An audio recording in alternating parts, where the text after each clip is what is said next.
We discovered so many materials, manuscripts, printed books. It's really like mines of treasures coming out from previous times. So it was really the Quran as the forbidden fruit of Middle Ages and the European modern age. When you start a project like this, you put down some ideas. We were discussing between two possibilities, the Quran in Europe or the European Quran. To put an adjective to the Quran is a controversial point, but to name the project European Quran was rather aggressive against those people maintaining the position of Europe alien to Islamic culture.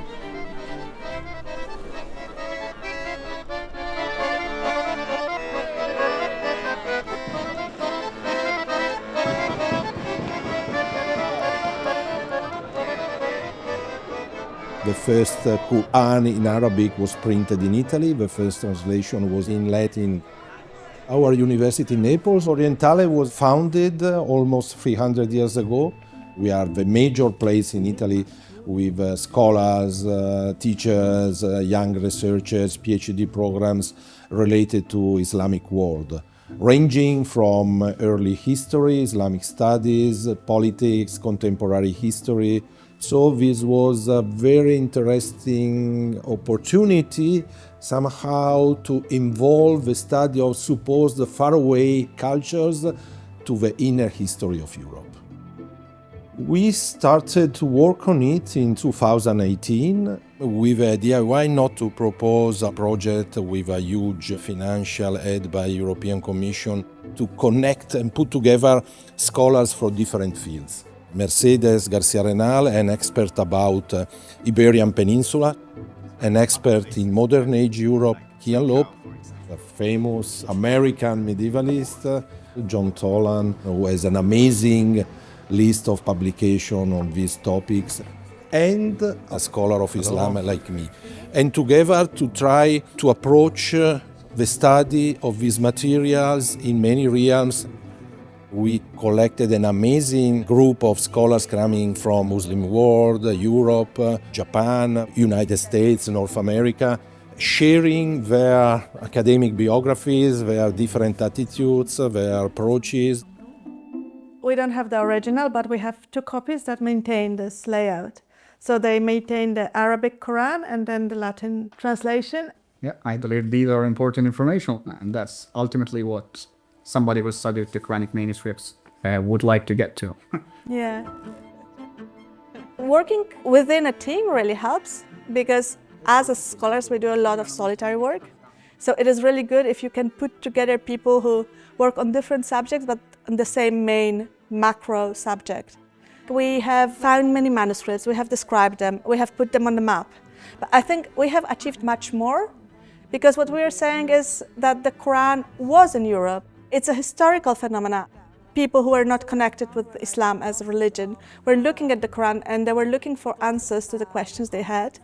So I think we would like to leave the scholarship with that message, that there is an imprint of the Quran as far as intellectual European history is concerned.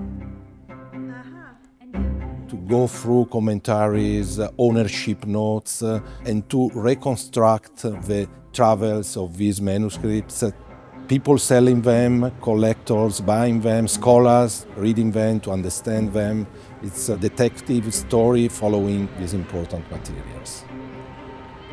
When you cross the smooth border between Italy and Vatican City, you think about the center of Christianity. So a lot of people comes here to study something related to the history of church. I come here to read the sacred book of Islam, the Quran.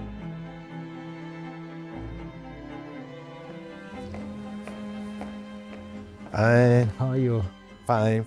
Thank you for inviting me here. As you see, we are in the Salone Sistino, the historical part of the Vatican Library, with all these beautiful frescoes. I guess it is not open to public? No, only in specific occasions.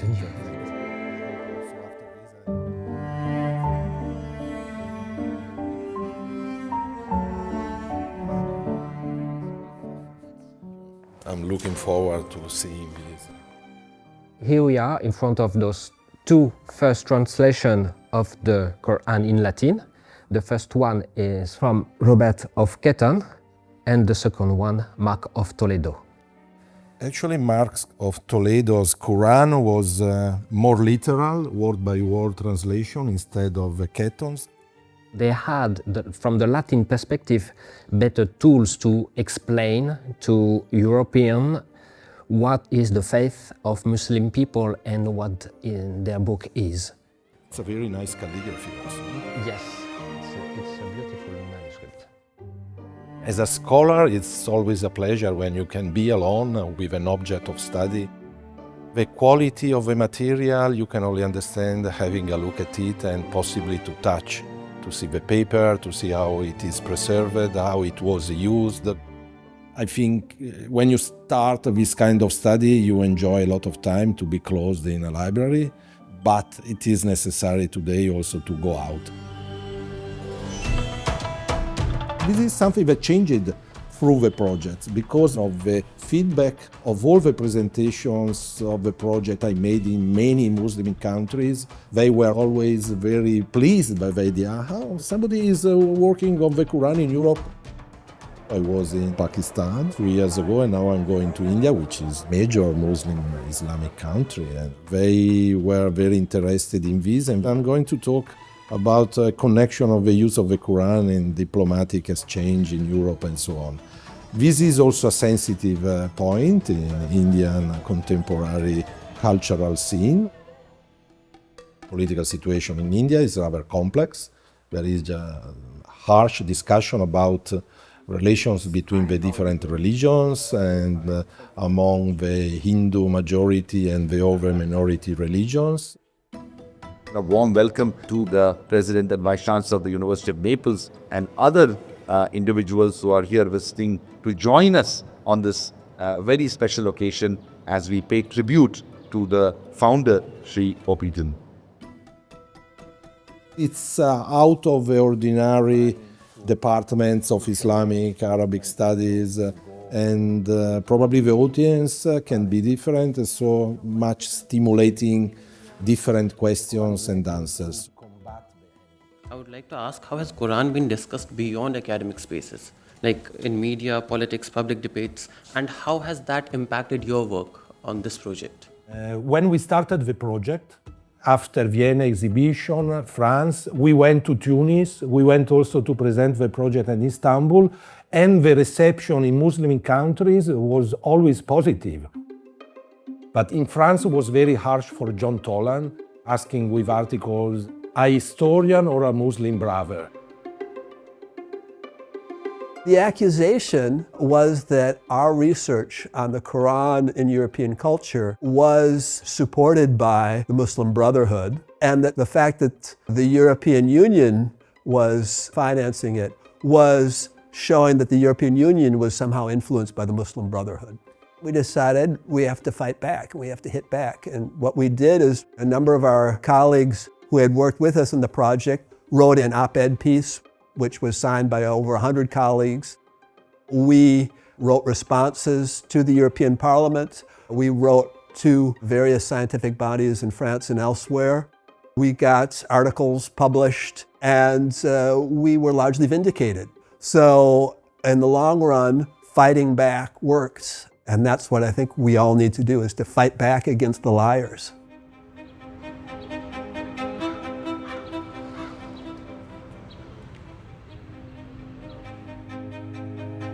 Here in the Bibliothèque Nationale, the core of the collection of books and manuscripts is the Royal Library.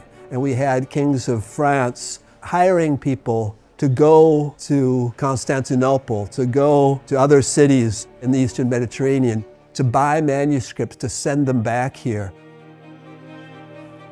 This is a beautiful copy from the 16th century of Robert of Ketton's translation, and with this beautiful first page illuminated, we see here the image of Muhammad with the turban on, looking actually more Turkish than Arabic, holding his book, presented as the author of the Quran. In the 12th century, the Quran was seen as a heretical book to be fought. And then 400 years later, in 1543, this translation by Robert of Ketton was published in Basel. And the city council in Basel, which was a Protestant city, weren't at all happy about it because they thought this is heretical manuscript. They actually threw the printer in jail. And Martin Luther finally intervened to say, we need to publish this Quran because there's no better way to fight the lies of Muhammad than to expose them. Luther saw the Quran as useful for combating the Turk, as he said, because we're at a time, obviously in the 16th century, when the Ottoman Empire is expanding into Europe. And at the same time, Luther saw the Quran as useful for finding arguments against the Catholics, because as Luther liked to say, the Pope's devil is bigger than the Turk's devil. There's a less adversarial approach to Islam and to the Quran in particular, starting in the 18th century. Well, there's several reasons. One is the decline of the power of the Ottoman Empire.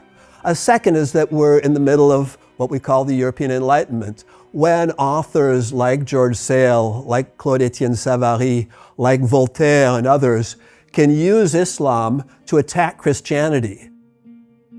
So the point of our project was to look at how the Quran has impacted European intellectual history in surprising and unexpected ways between the 12th century and the 19th, and how the Quran has played a part in helping Europeans define their own identity, whether it's Christian identity in the Middle Ages or whether it's a more secular identity in later centuries. So we get to a rationalization followed by secularization of European societies.